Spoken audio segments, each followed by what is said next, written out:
morning student. BSc first year. Welcome all the student in your online class. Myself Jyoti. हम zoology paper first पढ़ रहे हैं जो कि क्या है हमारा बायोडाइवर्सिटी एंड एवोल्यूशन या जिसको हम कहते हैं जैव विविधता व उद्विकास। इसमें हमारा जो टॉपिक चल रहा है वो क्या चल रहा था, बायोडाइवर्सिटी का कंजर्वेशन चल रहा था। और उस कंजर्वेशन के रिगार्डिंग हमने लास्ट क्लास में कुछ ऑर्गेनाइजेशन यानी संस्थाओं के बारे में स्टडी किया था कि कौन कौन सी ऐसी अंतर्राष्ट्रीय या राष्ट्रीय यानी कि कौन कौन सी इंटरनेशनल और नेशनल ऑर्गेनाइजेशंस है जो कि किसके लिए वर्क करती हैं, जो हमारी बायोडाइवर्सिटी है उसको संरक्षित करने का कार्य करती है। अब हम कुछ ऐसे रीजंस या कुछ क्षेत्रों की बात करते हैं जो कि बायोडाइवर्सिटी के कंजर्वेशन के लिए यूज किए जाते हैं, जैसे कि नेशनल पार्क्स हो गए, राष्ट्रीय उद्यान है, अभ्यारण्य, सेंचुरीज, बायोस्फीयर रिजर्व। ये क्षेत्र ऐसे हैं जो कि किसके लिए यूज किए जाते हैं, हमारी जो जैव विविधता है उसको संरक्षित करने के लिए यूज किए जाते हैं। ठीक है, तो इसमें हमारा आज का जो टॉपिक चलेगा यानी कि आज की हमारी क्लास किससे रिलेटेड है, जो भी हम इन सीटू या एक्स सीटू कंजर्वेशन के लिए यानी कि बहिस्थानीय या अंतःस्थानीय संरक्षण के लिए यूज किए जाते हैं।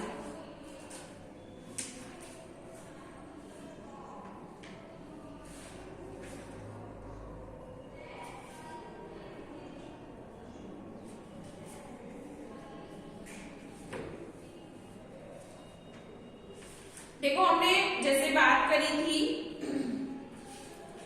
कि जब हम बायोडाइवर्सिटी का कंजर्वेशन करते हैं तो वहां पर हमने जो कंजर्वेशन है उसको 3 कैटेगरी में डिवाइड किया था स्वामीनाथन के अकॉर्डिंग, जो कि कंजर्वेशन के लिए वर्क करने वाले साइंटिस्ट थे। इन्होंने क्या किया था कि कंजर्वेशन का जो तरीका है उसके लिए 3 एरियाज डिवाइड किए थे। कौन कौन से था, संपूर्ण बायोमास यानी कि संपूर्ण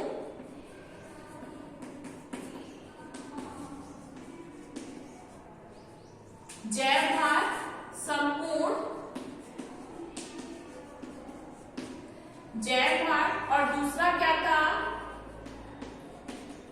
अंतःस्थानीय संरक्षण, और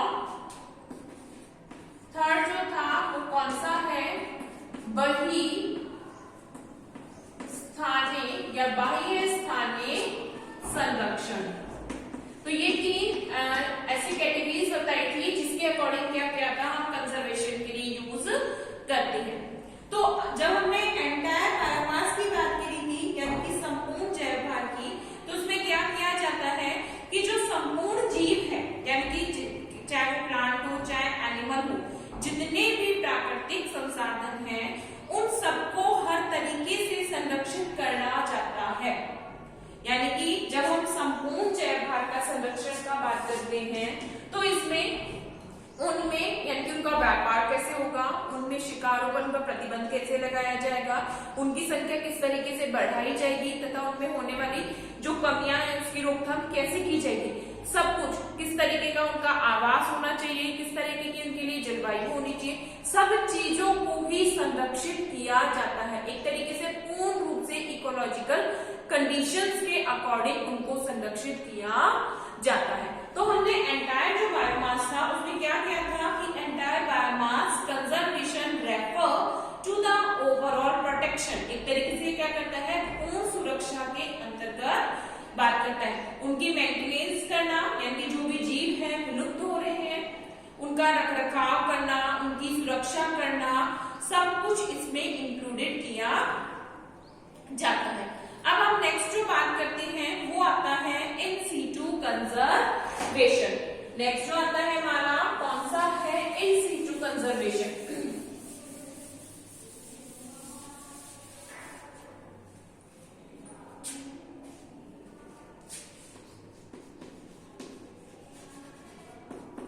इन सीटू कंजर्वेशन क्या है ये, इन सीटू कंजर्वेशन लिखेंगे। In situ conservation it is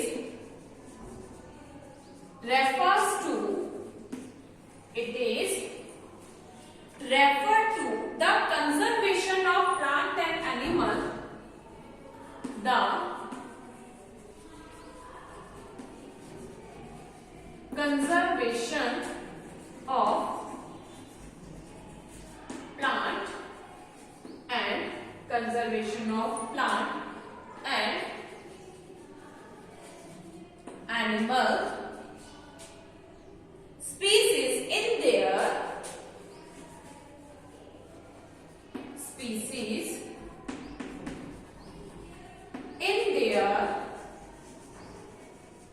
native species in their native ecosystem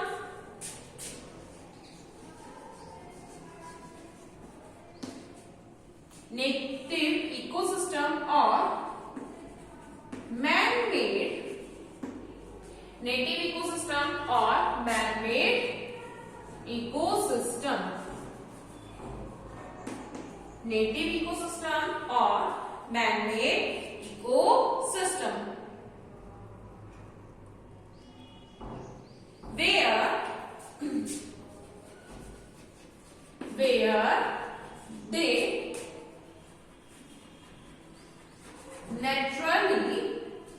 where they naturally occur, यानी कि वो एरिया जहां पर वो स्थान जहां पर ये प्राकृतिक रूप से पाए जाते हैं, उन प्राकृतिक आवासों में इनको संरक्षित करना क्या कहलाता है? इन सीटू कंजर्वेशन या अंतः बहिस्थानीय संरक्षण कहलाता है। कैसा होगा ये? In situ conservation.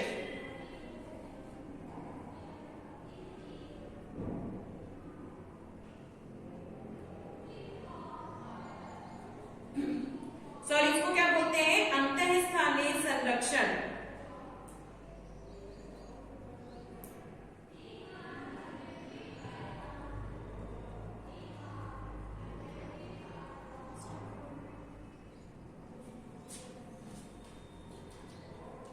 This type of conservation,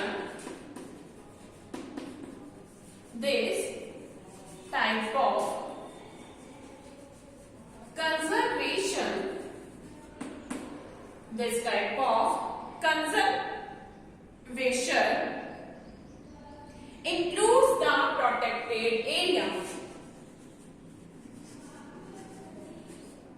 Included the protected area. Protected area कौन कौन से हैं? जैसे biosphere reserve,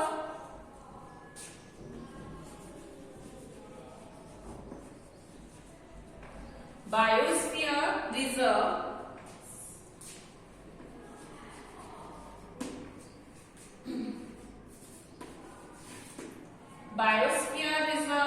national park,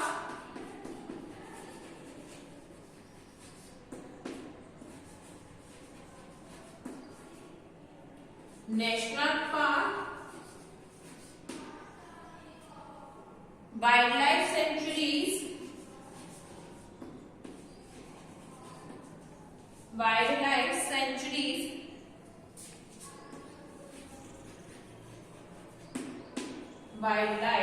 centuries, world heritage site,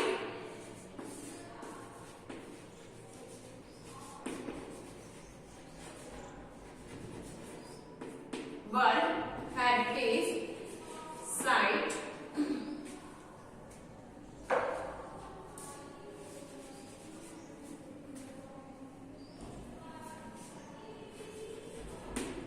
world heritage site,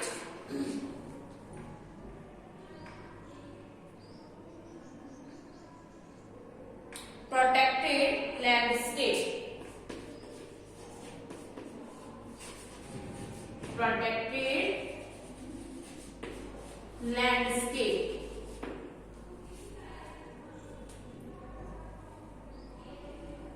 ठीक है, ये कुछ एरियाज हैं जो कि किसमें आती हैं? इंस्टीट्यूट कंजर्वेशन में। तो देखो, इंस्टीट्यूट कंजर्वेशन क्या होता है?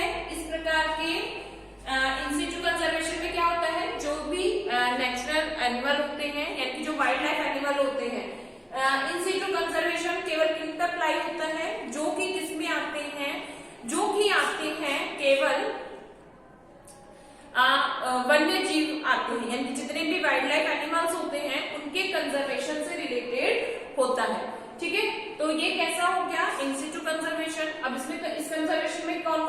एरियाज आ गए, जैसे बायोस्फीयर रिजर्व आ गए, ठीक है, यानी कि नेशनल पार्क आ गए, राष्ट्रीय उद्यान आ गए, वाइल्ड लाइफ सेंचुरीज आ गई, यानी कि वन्य जीव अभ्यारण्य आ गए, है ना, वर्ल्ड हेरिटेज साइट आ गई, यानी कि जो भी संसार मतलब विश्व के द्वारा विश्व संरक्षित जो जगह है वो इसमें आती हैं। साथ के साथ कुछ ऐसे एरिया आते हैं जो कि कैसे हैं, प्रोटेक्टेड लैंडस्केप एरियाज है, ठीक है। तो इस प्रकार के संरक्षण में जितने भी वाइल्ड एनिमल्स होते हैं उनको उनके ही आवास में संरक्षित किया जाता है, उनको कैद नहीं कर रहे। जैसे अगर हम बात करते हैं सरिस्का हो गया, रणथंभौर हो गया, ये ऐसे एरिया है कि उनके प्राकृतिक आवास में उन्हें संरक्षित किया जाता है। अब यहाँ पर क्या होता है कि एक तरीके से जो लोकल पब्लिक है उनको क्या होता है, उनके जाने पर बैन होता है, वहां ये जीव नहीं जा सकते, यानी कि उनको देखने के लिए जा सकते हैं, लेकिन क्या होगा वहां इस एरिया में ग्रेजिंग अलाउ नहीं है, ठीक है, यानी कि जो आवागमन अलाउ नहीं होता, डिस्टर्बेंस नहीं है, कि वहां पे पब्लिक की जो नॉर्मली एक्टिविटीज है उन पर बैन होता है। तो लिखेंगे इसमें ही आगे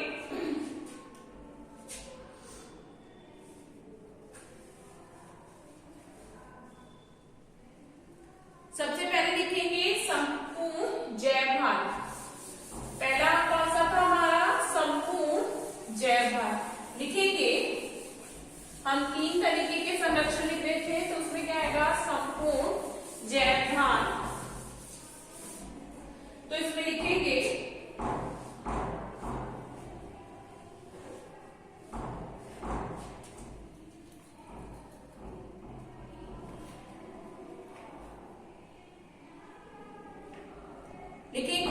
इस प्रकार के संरक्षण में संपूर्ण जैव भार में लिखेंगे इस प्रकार के संरक्षण में प्राकृतिक संसाधनों की, इस प्रकार के संरक्षण के अनुसार प्राकृतिक संसाधनों की संपूर्ण सुरक्षा, देखभाल, प्राकृतिक संसाधनों व जैव विविधता की संपूर्ण सुरक्षा, देखभाल तथा उनके रखरखाव को सम्मिलित किया जाता है, उनके रखरखाव को सम्मिलित किया जाता है। इस प्रकार के संरक्षण के अंतर्गत जो हमारे प्राकृतिक स्रोत हैं या जैव विविधता है उसके संपूर्ण देखभाल, रखरखाव व सुरक्षा का दायित्व लिया जाता है। नेक्स्ट लिखेंगे इन सिटू संरक्षण।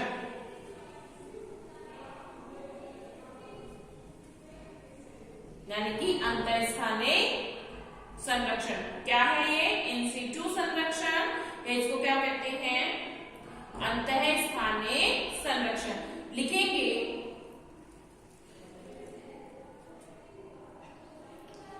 इस प्रकार के संरक्षण के अंतर्गत, इस प्रकार के संरक्षण के अंतर्गत पादप तथा जीवों की प्रजातियों को, पादप तथा जंतुओं की प्रजातियों को उनके प्राकृतिक आवास, पादप व जंतुओं की प्रजातियों को उनके प्राकृतिक आवास, उनके प्राकृतिक आवास या मानव द्वारा निर्मित प्राकृतिक आवास में, उनके प्राकृतिक आवास या मानव द्वारा निर्मित प्राकृतिक आवास में संरक्षित किया जाता है। मानव द्वारा निर्मित प्राकृतिक आवास में संरक्षित किया जाता है।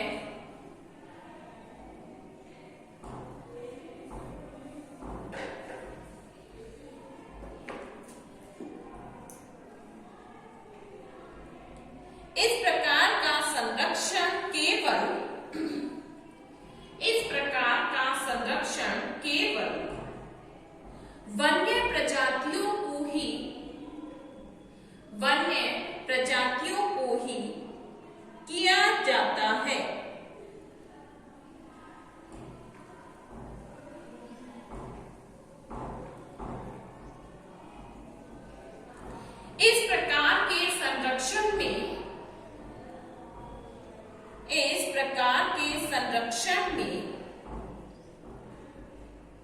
कुछ प्रतिबंधित क्षेत्र निर्धारित किए गए हैं।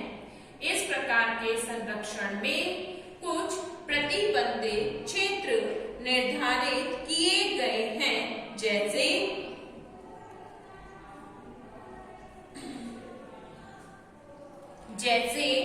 पहला राष्ट्रीय उद्यान, जैसे पहला क्या है, राष्ट्रीय उद्यान। सेकेंड, वन्य जीव अभयारण्य। पहला क्या है, राष्ट्रीय उद्यान, दूसरा वन्य जीव अभयारण्य, तीसरा बायोस्फीयर रिजर्व,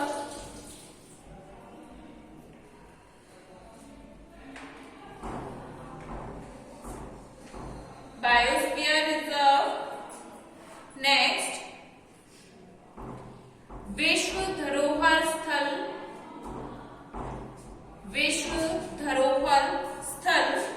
आदि, विश्व धरोहर स्थल आदि।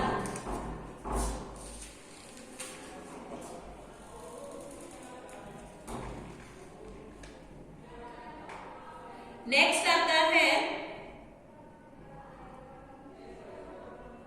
ex situ conservation.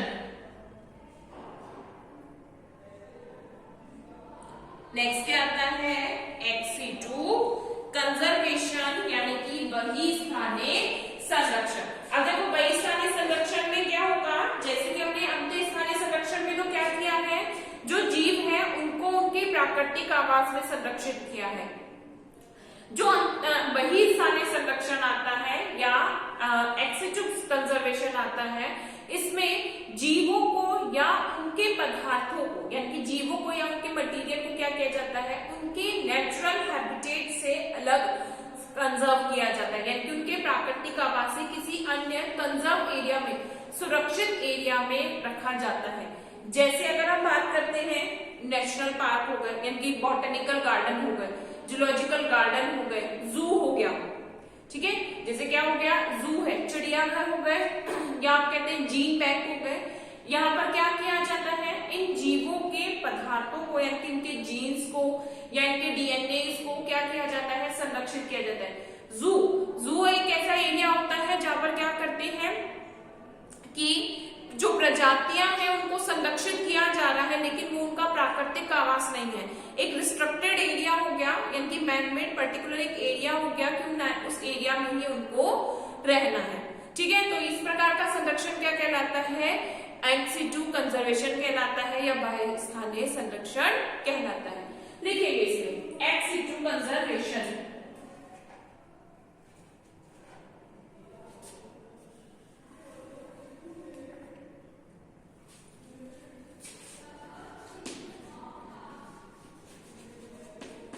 ex situ conservation लिखेंगे। ex situ conservation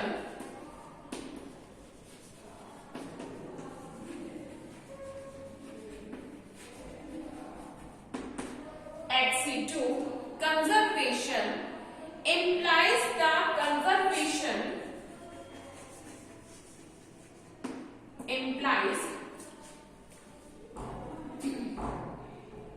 to the conservation of the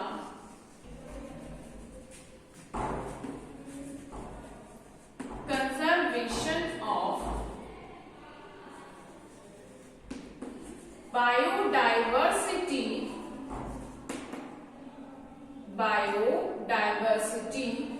or plant and animals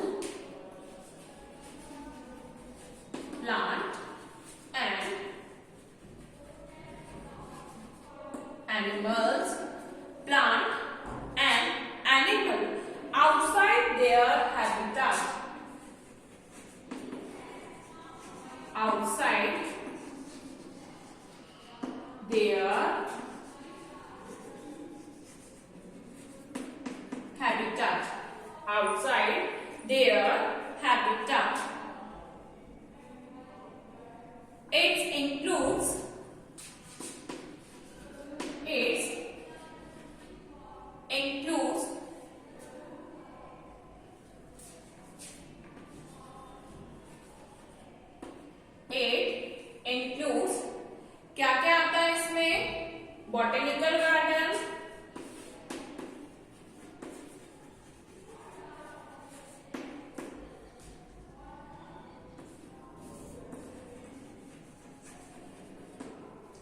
botanical garden हो गए,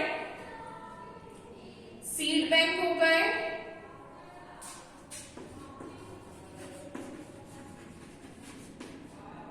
seed bank, pollen bank, seed bank, pollen bank, या आप क्या कह सकते हैं जू एसेट्रा।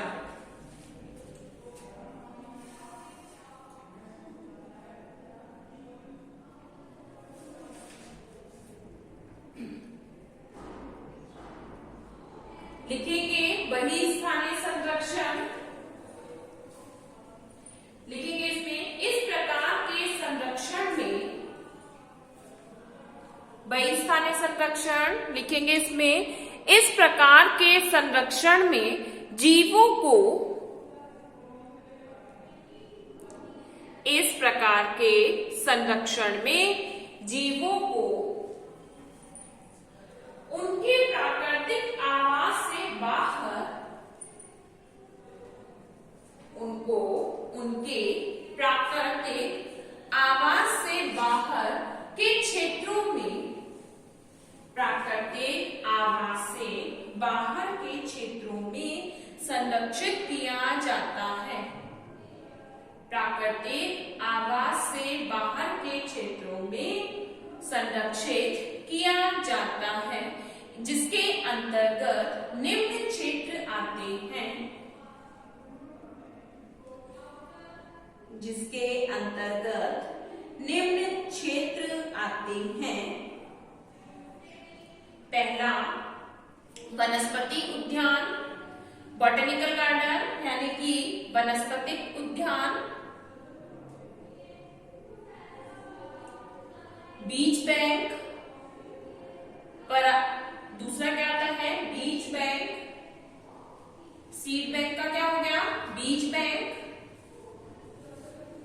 नेक्स्ट परागकण बैंक, नेक्स्ट क्या हो गया पॉलन बैंक या परागकण बैंक। नेक्स्ट चिड़ियाघर, जू या चिड़ियाघर। कौन कौन से आ गए वनस्पतिक उद्यान, बीज बैंक, परागकण बैंक और जू। तो ये किस तरह के स्थान हो गए जो कि क्या करते हैं जीवों को उनके प्राकृतिक आवास में नहीं, किसी निर्मित स्थान में, मानव द्वारा निर्मित किसी स्थान में संरक्षण प्रदान करते हैं। देखो जैसे सीड बैंक या पॉलन बैंक में क्या करते हैं, जो प्लांट्स होते हैं उनके बीजों को या परागकणों को संरक्षित करके रख लिया जाता है, जिससे कि उनकी प्रजातियां आगे विलुप्त ना हो। या फिर हम क्या कर सकते हैं इसी तरीके जो होता है टिश्यूज के साथ भी किया जाता है, जिसे जीवाश्म रखते हैं। चलिए अब इसमें हम पहले लिखेंगे, नेक्स्ट आता है हमारा राष्ट्रीय उद्यान, नेशनल पार्क। इनके बारे में हम थोड़ा थोड़ा लिखेंगे। फर्स्ट ऑफ ऑल क्या कर रहे हैं नेशनल पार्क, क्या होते हैं national park.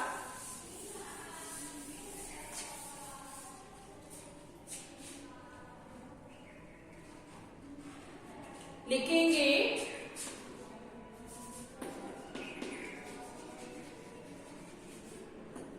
National park.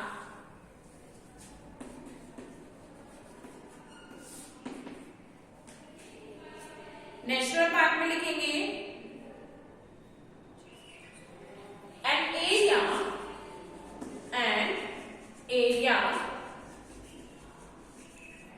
which is used for, an area which is used for protection and conservation,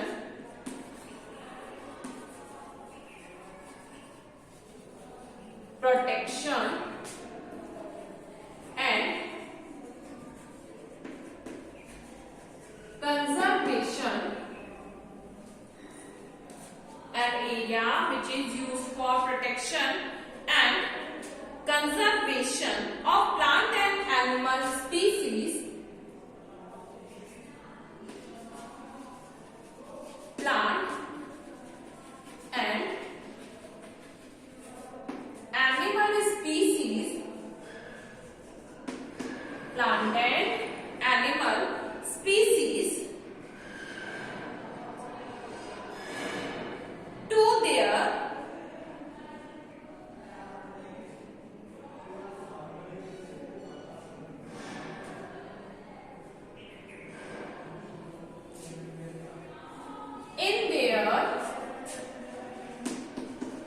in their natural habitat. In their natural habitat. In this area,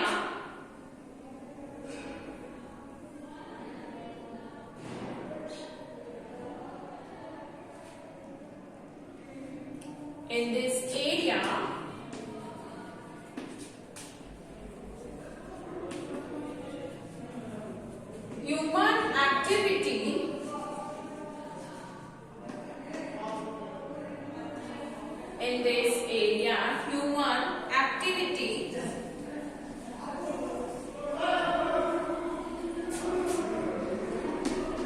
are not allowed.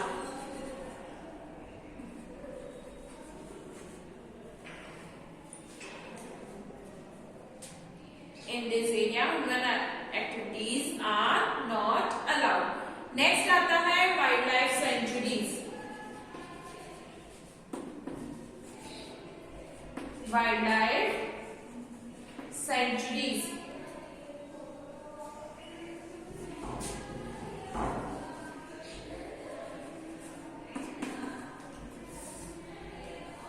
लिखेंगे a natural area which is used.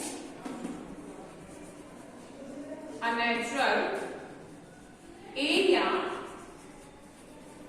which is used. A natural area which is used for keeping and conservation of. For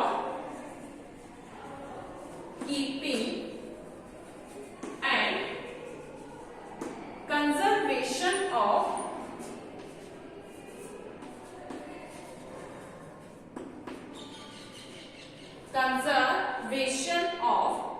particular species of animal, particular species of animals, especially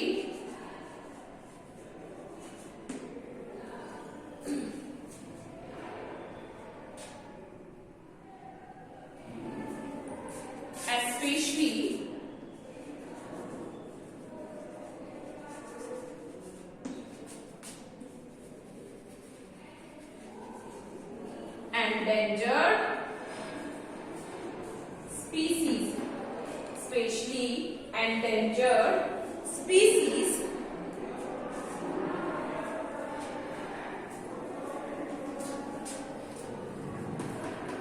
in this area.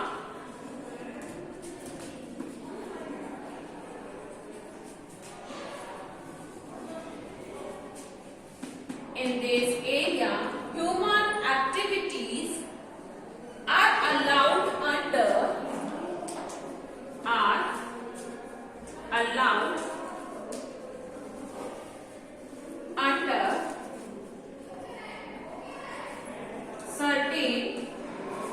under certain rules. Under certain rules.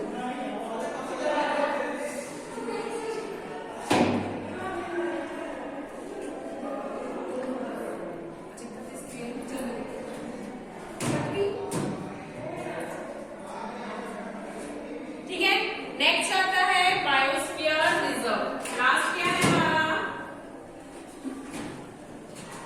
Biosphere reserve. लिखेंगे इसमें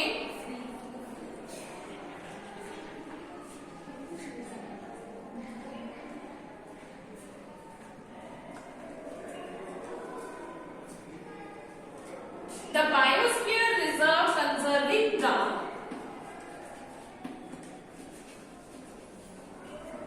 biosphere reserve conserving the biosphere reserve conserving the biodiversity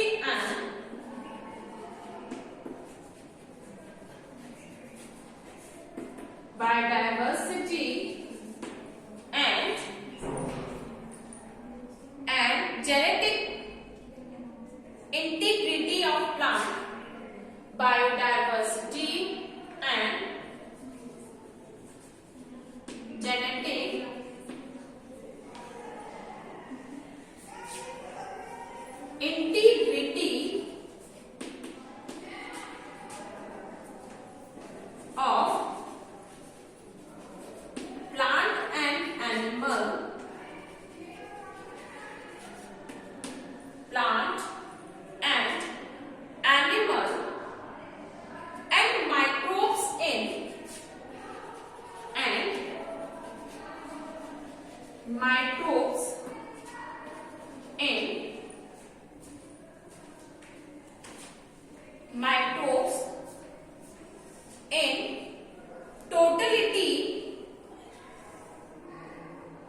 their self precaution in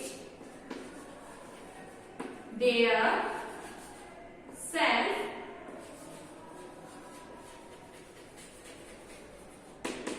precaution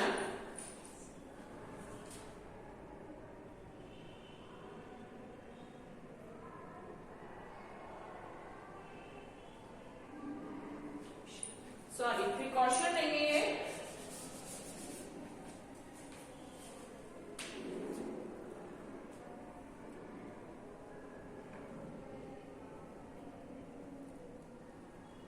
prepossessions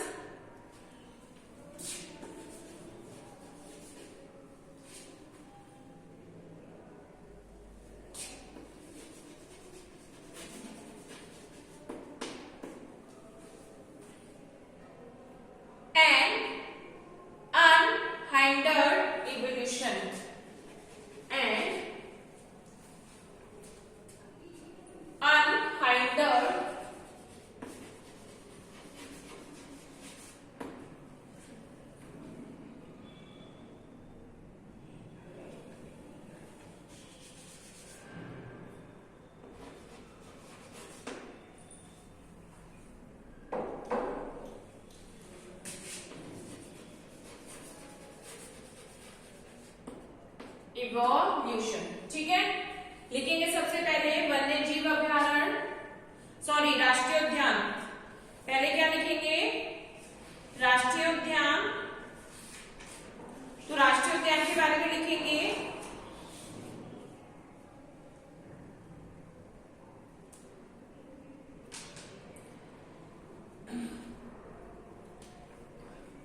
राष्ट्रीय उद्यान वह संरक्षित area है। राष्ट्रीय उद्यान वह संरक्षित एरिया है जहां राष्ट्रीय उद्यान वह संरक्षित एरिया है जहां पादपों तथा जंतु प्रजातियों को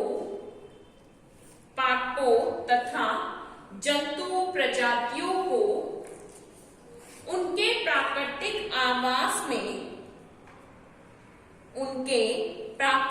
आवास में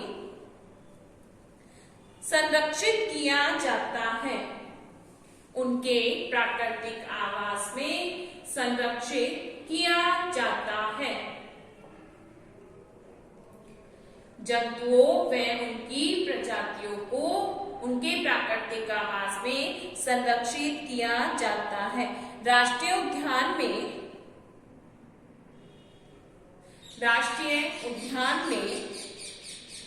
चराई कटाई तथा मानवीय हस्तक्षेप की अनुमति नहीं होती है। राष्ट्रीय उद्यान में चराई कटाई तथा मानवीय हस्तक्षेप की अनुमति नहीं होती है। नेक्स्ट लिखेंगे वन्य जीव अभयारण्य।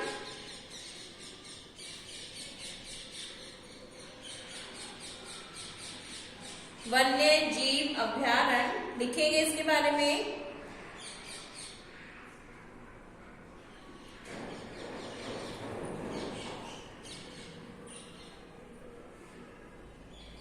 वन्य जीव अभयारण्य क्षेत्र भी वह स्थान है जहां पर जंतुओं को विशेष रूप से संकटग्रस्त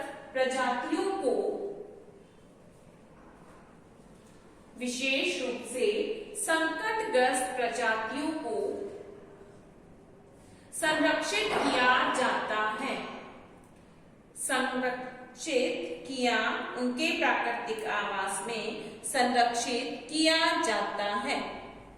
परंतु इस क्षेत्र में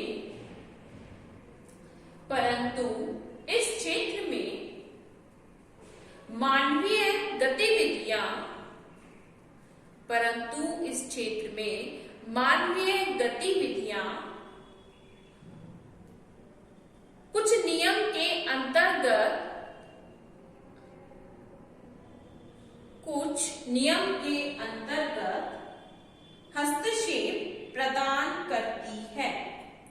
कुछ नियम के अंतर्गत हस्तक्षेप प्रदान करती है।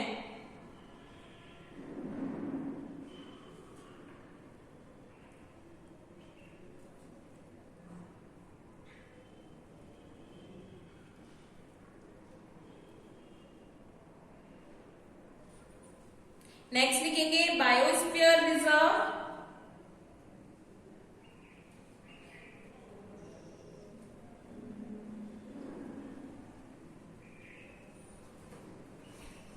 नेक्स्ट क्लास क्या लिखेंगे? बायोस्फीयर रिजर्व लिखेंगे यूनेस्को ने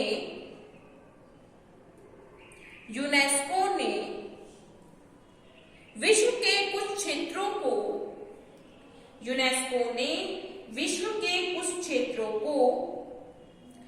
बायोस्फीयर रिजर्व घोषित किया है।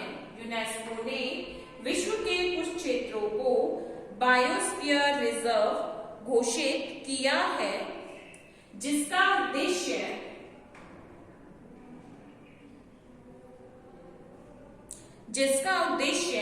मनुष्य व जैवमंडल के बीच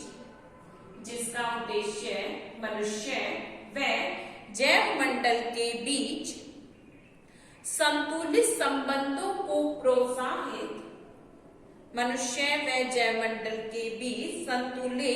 संबंधों को प्रोत्साहित व प्रदर्शित करना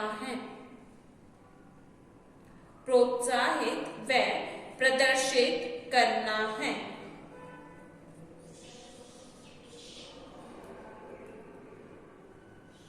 ठीक है, आज की क्लास हमारी यहीं कंप्लीट होती है और यहाँ पर ये हमारा चैप्टर भी कंप्लीट होता है।